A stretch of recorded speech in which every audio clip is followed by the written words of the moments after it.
Good news for class 12 स्टुडेन्टहरू, तपाईहरूको लागि एउटा खुसीको खबर छ। आज एनएबीले भर्खरै क्लास 12 को इक्जामको रिजल्ट पब्लिस गरेको छ।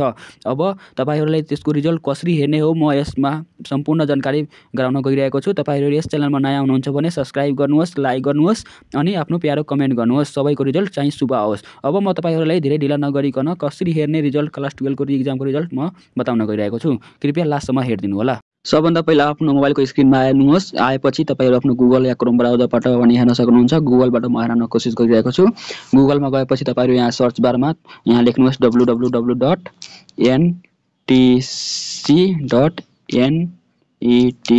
यो जुन पहिलो आउँछ np.12result.com जुन आउँछ त्यसमा क्लिक गर्नुहोस्। अनि क्लिक गरेपछि तपाईहरूको अगाडि जुन इन्टरफेस आउँछ नेपाल टेलिकम भनेर त्यसमा गएर क्लिक गर्नुहोस्।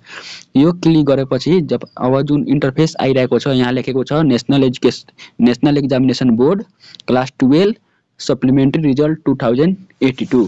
अब तपाईहरू यसमा आफ्नो यहाँ सिम्बल नम्बर राखेपछि सिम्बल नम्बर राख्नुहोस्। यसमा सिम्बल नम्बर राखेपछि यहाँ तल आफ्नो डेट अफ बर्थ राख्नुहोस् अनि सबमिट गर्नुहोस्। सबमिट गरेपछि तपाईहरूको रिजल्ट चाहिँ सो गर्नेछ। नयाँ अपडेटको लागि हाम्रो शिक्षा एक्सप्रेसलाई सब्स्क्राइब गर्न नबिर्स्नुहोला।